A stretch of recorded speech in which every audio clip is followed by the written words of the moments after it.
sa Ginoo nga kinahanglan gayud nga aduna kitay gitawag og unity, no? Usa ka purpose, usa ka goal nga walay lain kun dili mao gayud ang kahimayaan sa Ginoo. Mao gina ang pinaka-goal nato mga kaigsuonan nga sa matag adlaw na sa atong kinabuhi atong mahimaya ang Dios, no? Ma-please nato ang Ginoo sa ato nga kinabuhi. Kay mao kini ang tinguha sa Ginoo, no? Nga makita ang iyang dakong buhat diri kanato sa pag-usab sa ato nga mga kinabuhi.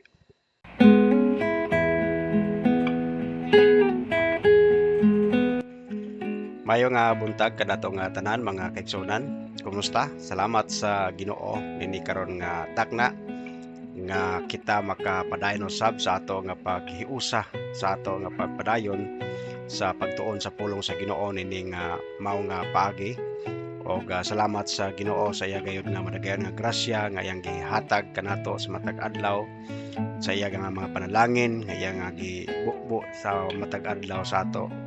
Di lamang panalangin material kundi labaw sa tanan mga kaigsuonan ang panalangin spiritual nga mao gay gikinahanglan nato sa matag adlaw samtang kita magapadayon sa ato nga sunod o pag-alagad sa ato nga buhi nga Dios. So salamat mig dako sa Ginoo no sa iya gayud nga pagtubag sa ato nga mga pag-ampo nga ang medical mission diri sa Cebu nagmalampuson. Salamat sa Ginoo sa iyang paggamit sa medical team ilan ni Dr. Katuran og sa iyang mga kauban no. Salamat sa Ginoo nga ang Ginoo gayud panalangin naghatag og daghan nga mga panalangin no, labi na gayud sa mga katawhan nga natabangan di lamang sa ila nga mga pisikal kundi labaw sa tanan gayud sa espirituhanon. Og salamat sa Ginoo niya na nga mao nga kalampusan nga iya nga gihatag no.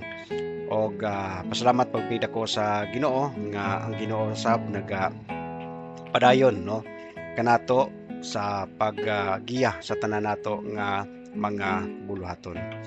So mga kaigsuonan, before kita magpadayon sa ato nga pagbasa o pagtuon sa pulong sa Ginoo, matusa kita sa ato nga pag-greet no sa ato nga mga kaigsuonan. Ako una nga gi-greet ato mga kaigsuonan no diri sa Cebu, mga kauban nato nga mga pastors. Salamat sa Ginoo sa iya gayud nga paghatag kanato og encouragement nga kita makapadayon gayud sa ato nga buhat sa buluhaton nga gisangon sa Ginoo dinhi kanato. Gipasalamatan po nako no gitimbaya si Brad Edward Perez. Salamat sa Ginoo kay nakauban nato siya sa counseling ngadtong medical mission no. Salamat sa Ginoo sa iyang gihatag no nga encouragement usab kaniya nga siya makapakigbahin sa pulong sa Ginoo. Ako nga gi-greet no ang tanan nato nga mga kaigsuonan diri sa Cebu o usab sa Bohol no. Salamat sa Ginoo nga ang Ginoo gayud padayon sa dasig kanato nga kita makapadayon gayud nga malipayon madasigon sa ato nga alagad sa ato nga buhi nga Dios. Akong gi-greet ang mga tanan nga mga pastors and workers diha sa Bohol, usab sa diri sa Cebu no. Salamat sa Ginoo. Og dili namang ginato no matagsa-tagsa mga kaigsuonan apan amo nga pagtimbaya kaninyo no nga salamat sa tanan nga ang Ginoo gayud nagadasi kanato sa ato nga pag-alagad sa ato nga buhi nga Dios. Okay, so ako sab nga gipasalamatan no ang mga kaigsuonan nato nga nagapadayon sa ampo nini nga mao nga ato nga programa ang the Bible Gospel Hour. Salamat sa Ginoo sa inyo nga mga pagampo nga kita nakapadayon gayud sa paghiusa sa ato nga pagtuon sa pulong sa Ginoo nini nga maong paagi. Salamatan usab nako bisan pa usab si Faye no sa iyang pakigbahin sa iyang talento nga gihatag sa Ginoo kaniya aron nga kini nga maong program nato no mapahiluna gayud og usab nga gipasalamatan sila ni Dr. Katuran, Ma'am Lini, salamat sa Ginoo sa ilaw sab nga handom sa ilang goal no nga maka-encourage gayud sa matag usa no. Og usab pasalamatan pod nako bisan pa usab si Pia no sa iya sab nga pag-support labi na gayud sa mga buluhaton no. Og salamat no sa Ginoo makigsunan dalagon siya sa walay katapusan. Og karon magapadayon kita ani kita sa ato nga pagtuon sa pulong sa Ginoo ani ana kita sa chapter 11 no sa Luke. Og ato ni nga pagatunan makigsunan kini may tungod kini sa gitawag og pagampo no nga gitudlo ni Ginoong Hesukristo. Ako lang basahon makigsunan ang verse 9 og verse 10 og magaampo dayon kita. Ingon diri sa pulong sa Ginoo sa verse 9 and verse 10 sa Lucas kapitulo 11 ingon diri, og ako mag-ingon nganha kaninyo pangayo o kini igahatag kaninyo. Pangita og kamo makakaplag, panuktok og kini pag-ablihan nganha kaninyo. Kay matag usa nga nagapangayo nagadawat og siya nga nagapangita nakakaplag o kaniya nga nagatuktok kini pag-ablihan. Mag-aampok sa kita. Amahan nga langit nun, Dios nga balaan. Salamat o Dios ni karong nga takna nga kami Ginoo maka padayon usab sa amo Ginoo nga tuon sa imo Ginoo nga pulong. Salamat amahan nga langit nun sa imo Ginoo nga kayo sa amo makinabuhi. Sa imo Ginoo nga grasya, sa imo Ginoo nga gugma, sa imo Dios nga kaluoy nga kami Ginoo imo nga giluwas pinagi sa imo Ginoo nga grasya diha kang Ginoong Hesukristo Ginoo nga imong gipadala diri sa kalibutan aron sa luwas kanamo. Salamat amahan sa higayon usab nga imong gihatag kanamo nini karon nga takna nga kami makapambalandong sa imo nga pulong. Hatagi kami Ginoo sa kasing-kasing bukas sa pagdawat sa mga mensahe nimo karon Ginoo nini karon nga adlaw. Og Silwa kami o Dios sa mga kalapasan nga nimo simatubangan. Hiloy kami Ginoo, pugasi kami sa imong balaan nga dugo.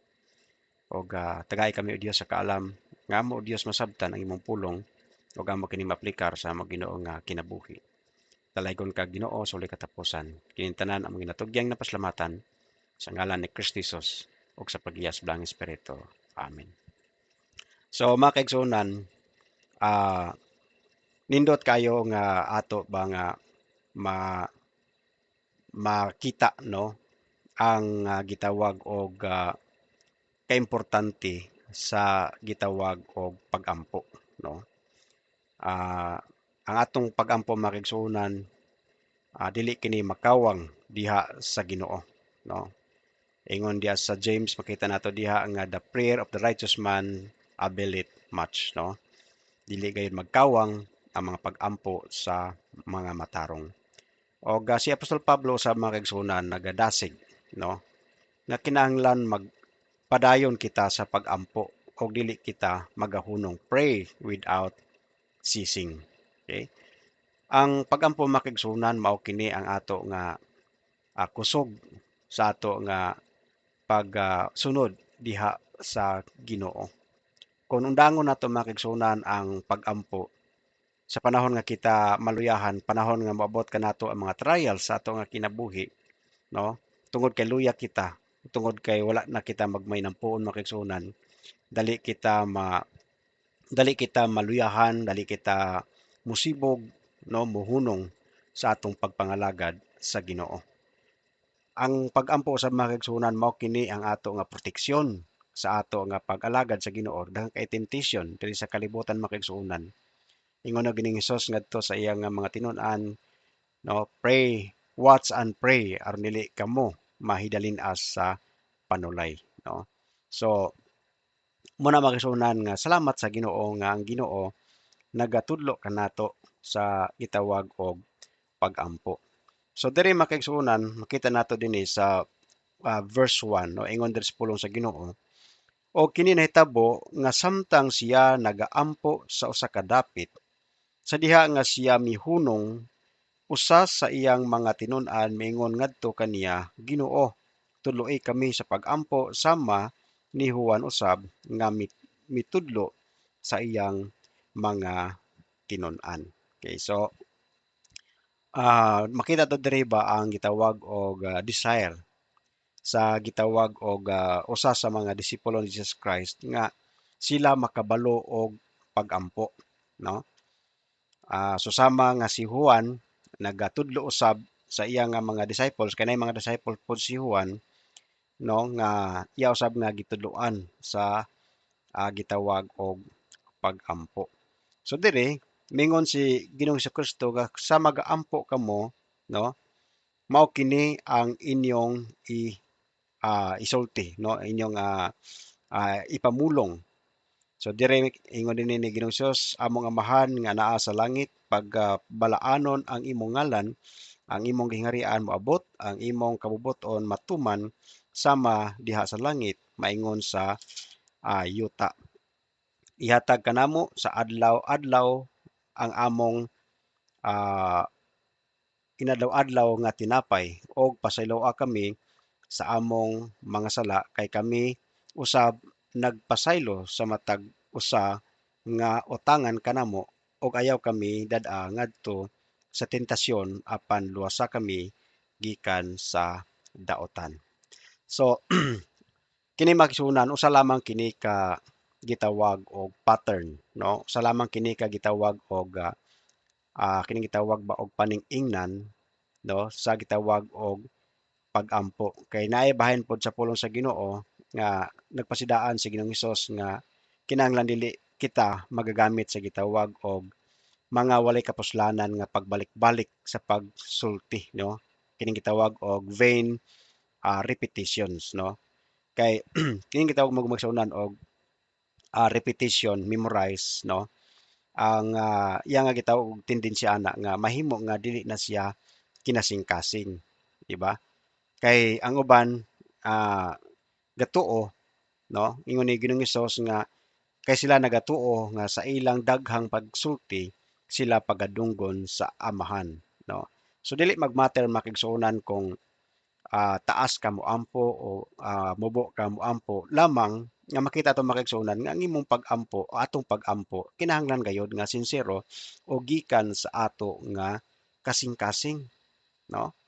Dili mahimo nga tigpakaro ingnon lamang, di ba? Kung dili nga ato nga pag-ampo kinahanglan gayud nga nagsumikad sa ato nga kasing-kasing, pag-ampo nga sincero ug pag-ampo uban sa gitawag og pagtuo diha sa Ginoo, no? Kay ngano nga kita nagbaynampuon tungod kay nagatuo kita nga ang Ginoo gayud magatubag kanato, no? Ingon sa pulong sa Ginoo sa 1 Peter chapter 3 verse 12, for the eyes of the Lord are over the righteous and his ears are open unto their prayers. Saad na sa Ginoo, di ba? Saad na sa Ginoo. O si Ginoong Hesus, ang Dios usab adunay saad bisan ngadto kang Jeremiah, ingon sa Dios, call unto me and I will answer thee, no. So diri makigsunan ko lang taon nato, makita nato diri ang gitawag og unsa ang gitawag og essence sa gitawag og tinuod gayod nga pag-ampo, di ba? So naay gihatag si Ginoong Hesus diri, pareha usab kini nga gitawag og sambingay sa gitawag og chapter 18, no. So ang kalainan lamang sa diri makita nato kay kini siya is amigo, no, friend niya, while ang gitawag og Luke 18 is about sa gitawag og widow og ang gitawag og unjust judge, no. nga nangayo ang gitawag og widow og hustisya. So diri usa ka gitawag og higala, no? So mao ni ang gitawag og sambingay, no? Makisunan ang sambingay mao kini ang gitawag og istorya diri sa kalibutan nga adunay gitawag og langitnon nga kahulugan, no? Heavenly meaning. Earthly story nga adunay gitawag og heavenly meaning. So diri ingon ni Ginoong Hesus diri naghatag siya og usa ka gitawag og kitawag ba og ingon ni Ginoong Hesus diri nga kinsa kaninyo, no?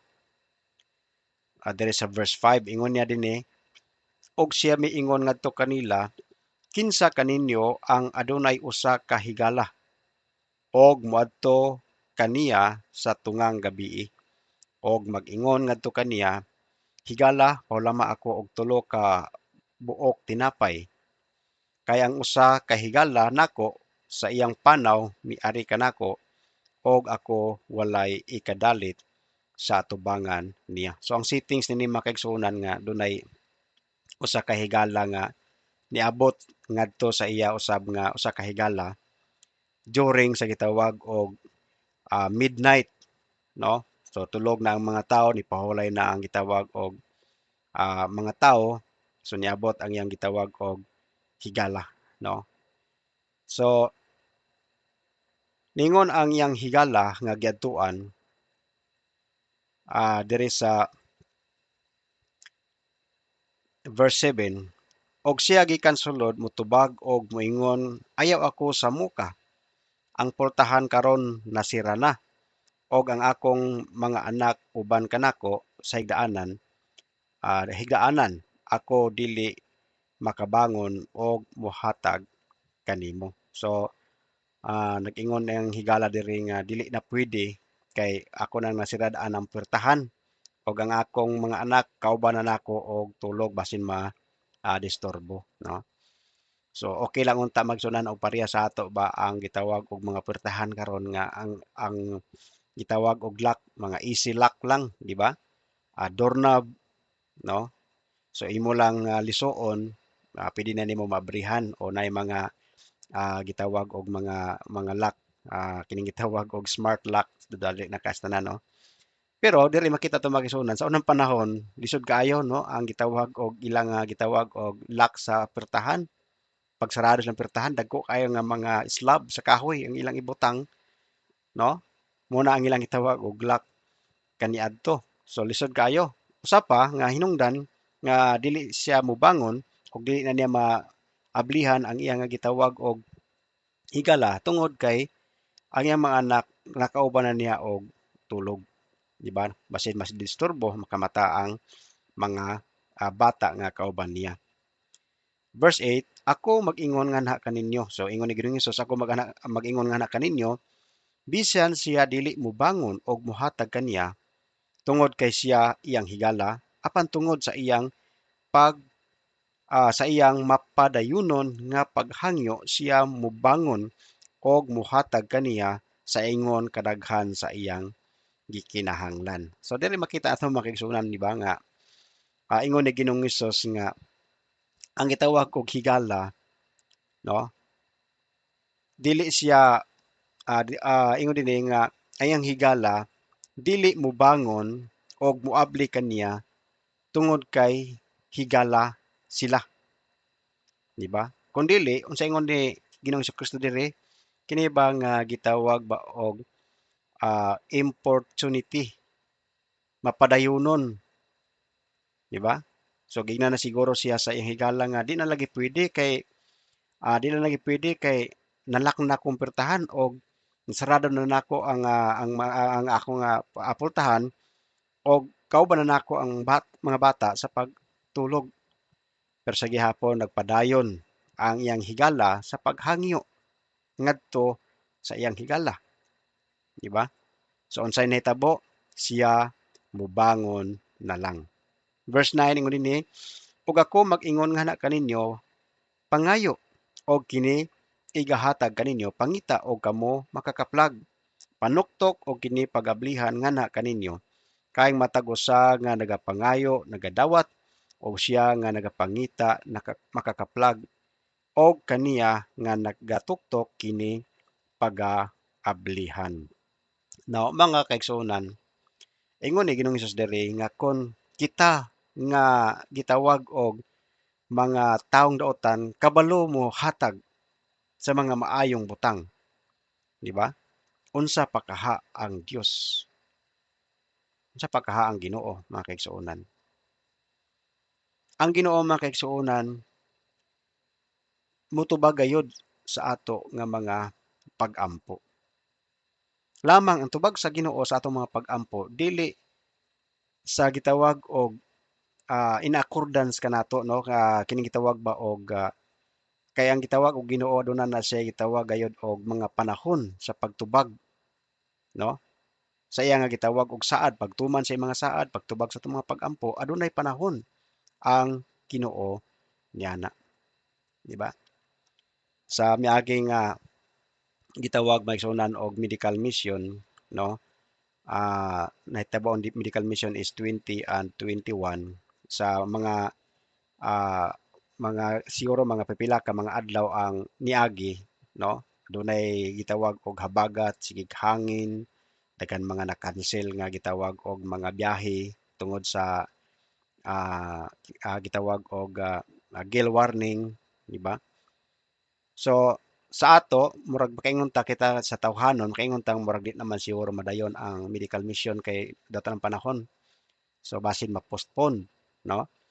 Pero makita nato ba ang gitawag og paagi sa Ginoo, di ba? Paagi sa Ginoo nga even sa gitawag makaigsuonan og mga last minute, no?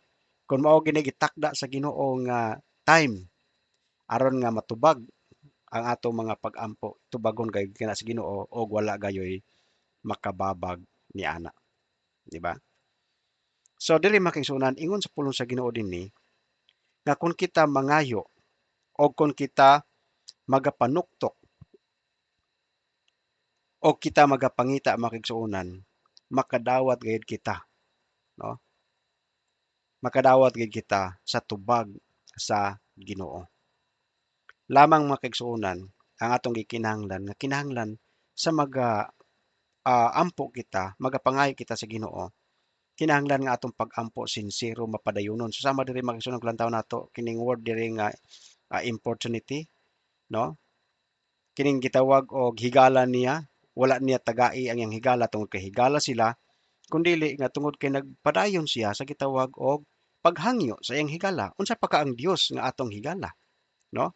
Og Dios nga nakakita sa ato nga mga panginahanglan, di ba?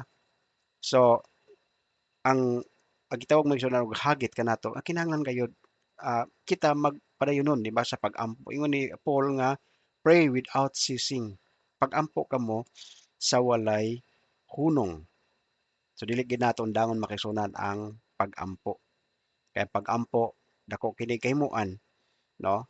Tungod kay ang Ginoo gayod nagasaad og tubag diri kanato. So ingon diri sa verse 11, kun usa ka anak mangayo og tinapay ni bisan kinsa kaninyo nga usa ka amahan, muhatag ba siya kaniya og usa ka bato? O kon siya mangayo og usa ka isda, muhatag ba siya kaniya og usa ka bitin hulip sa isda? O kon siya nangayo og usa ka itlog, siya ba mo tanyag kaniya og usa ka tanga? Nan kon kamo ingon nga daotan, nahibalo unsaon sa paghatag og maayong mga gasa ngadto sa inyong mga anak. Unsa pa kaha ang labaw unsa pa kaha kalabaw ang inyong langitnong amahan nga muhatag sa balaang espiritu ngadto kanila nga mangayo kaniya. Okay? So, yung response sa Ginoo nga kung kita nga tawo nga mga daotan, no? Makabalo mohatag og maayo nga mga gasa, unsa pa kaha ang atong langitnong amahan nga bisan ang gitawag og third person of one God nga mao ang Balang Espiritu iyang gihatag diri kanato, gipapuyo diri kanato mga kaigsunan sa ato nga sa diyang nakita ni tuo kang Ginoong Hesukristo ingon nga tong personal nga manluluwas ang Balang Espiritu gipapuyo diri kanato. Ug sa pulong sa Ginoo diya sa Romans nga ang Balang Espiritu maoy mutabang kanato sa pag-ampo kay dunay panahon nga kita dili kamao o dili mahibalo unsa ang angay gayod nga iampo ngadto sa Ginoo, di ba? So dili si Mary ang mutabang natong pag-ampo, no? Kundili nga ang balaan nga espiritu. Dayon 40 sa verse 14, og siya nagapagawa sa usa ka yawa og kini amang og kini nahitabo sa diha nga ang yawa nakagawas, ang amang misulti og ang mga tawo nahibulong. Apan pipila kanila mingon siya nagpagawas og mga yawa pinaagi ni Beelzebub excuse me, ang pangulo sa iyong mga yawa. Ug ang uban nga nagatintal kaniya nangita gikan kaniya og usa ka ilhanan gikan sa langit. So sa time pa lang ni Jesus Christ magsunod doon na gitawag og mga bashers, no? Doon na mga bashers nga bisan og maayo ang imong ginabuhat pero para sa mga mata nila ang imong gibuhat dawtan. Imagine kung lantaw nato di makisunan nga si Ginoong Hesus nagpagawa sa gitawag og yawa, no? Sa usa ka gitawag og amang nga tawo. Apan sa diha nga nakagawas ng yawa kini nakasulti na unsa ingon sa mga tawo, nagpagawa siya sa yawa pinaagi ni Beelzebub nga usa-usab ka gitawag og yawa pangulo sa mga yawa, no? So diri makita nato ba ang gitawag og nay mga tawo nga mga ina, no? Tinawag ng panultihan nga you can't please anybody. Di ginato mapahimuot ang tanan nga mga tawo. So labi na kini nga mga tawo diri makita nato diri nga dili wala sila nagtuo kang Ginoong Hesukristo, di ba? So di lamang misulti sila og mga batok kang Ginoong Hesukristo kundi usab adunay ng mga nagtintal o kaniya og nangutana sa ilhanan gikan sa langit. So unsa ingon ni Ginoong Hesus sa verse 17?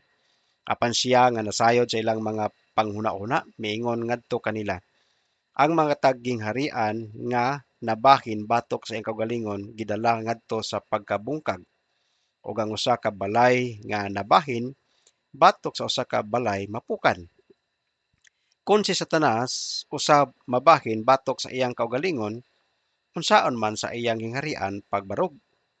Tungod kay kamo nag-ingon nga ako nagpagawas sa mga yawa pinaagi ni Beelzebub.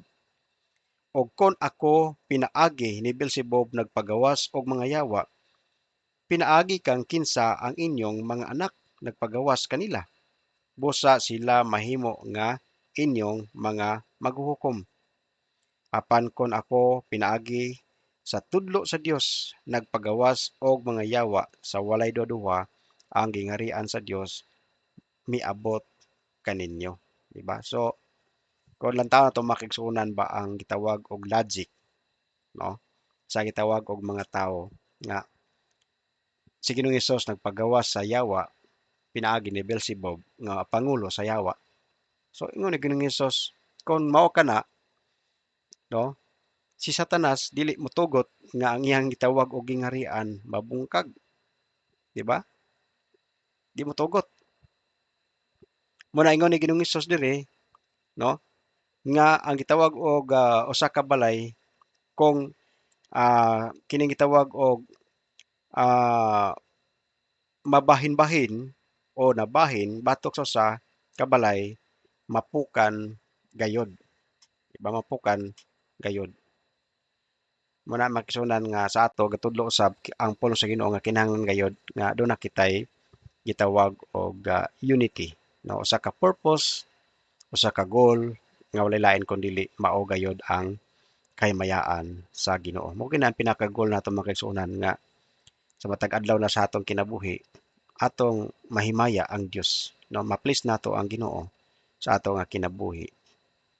Kay mao kini ang tinguha sa Ginoo, no, nga makita ang iyang dakong buhat diri kanato sa pag-usab sa ato nga mga kinabuhi. So mo ni siya makasunan makita nato dinhi, no, ang gitawag og mga butang, no, nga gihimo ni Ginoong Kristo ilabi na gayod sa pagtudlo sa gitawag og tinuod gayod nga gitawag og pag-ampo, no, diha sa Ginoo. Nga ang pag-ampo sa Ginoo kinasingkasing uban sa pagtuo o ang pag-ampo kinahanglan gayod nga mapinadayonon. Diba? Mapinadayonon. Kay usbon ako makigsunan, no, ang pag-ampo mao ni siya ang naghatag kanato og kalig-on ngano nga kita gayod nagapadayon taliwala sa daghan mga pagsulay sa ato nga kinabuhi, no? Daghan mga kababagan, daghan mga tentasyon sa atong kinabuhi, sa atong pagpangalagad, pero ngano nga kita nagapadayon tungod kay kita kanunay nagaampo og nagatutok diha kang Ginoong Kristo nga mao ang mag-uugmad sa ato nga pagtuo, no? So salamat mga kaigsuonan, dalaygon siya sa walay katapusan sa iya nga pagpahinomdom kanato, sa pagtudlo kanato, no, sa kanunay pinagi sa iya nga balaan nga pulong. So salamat mga kaigsuonan og I hope nga daghan kitag na katunan sa ato pagtuon karon, no? Og hangtod sa sunod nga Domingo sa padayon nato nga pagtuon sa chapter 12 sa Luke, no? So salamat sa Ginoo nini nga kahigayunan nga gihitugot kanato nga kita nagkahiusa nini nga paagi sa ato nga pagtuon sa pulong sa Ginoo. Dalaygon ang Ginoo sa walay katapusan, magampo kita. Amahan nga langit nun, Dios nga balaan, Lord ako Ginoo mo kalipay sa pagpasalamat nga ikaw Ginoo pahinumdom ka namo sa kaimportante Ginoo sa pag-ampo. Ang pag-ampo o Dios mao kini ang among kusog, mao kini ang among proteksyon Ginoo. Ug mao kini ang naghatag kanamo og courage aron Ginoo nga kami Ginoo makapadayon gayud sa pagsunod o pagtuman sa imo Ginoo kabubuton diri kanamo. Gampo ako Dios nga tabangan mo Ginoo ang mga kaigsuonan labi na Ginoo, mga kaigsuonan Ginoo nga nakasinati o Dios sa mga pagsulay, trial sila Ginoo mga kinabuhi o Dios. Wala kami lain Ginoo nga dalangpanan, wala kami lain Ginoo nga ah, kapangiwan ginugtabang kun dili ikaw lamang. Salamat Ginoo sa imong saad o Dios nga kun kami Ginoo mag-aampo Ginoo, ikaw Ginoo magatubag sa among pag-ampo. Salamat Ginoo sa tanan o amo Dios ang gibalik di kanimo og himaya uban sa pagpasalamat. Sa ngalan ni Kristo Jesus o sa paggiya sa mga Espiritu kinig among nga ginampo. Amen.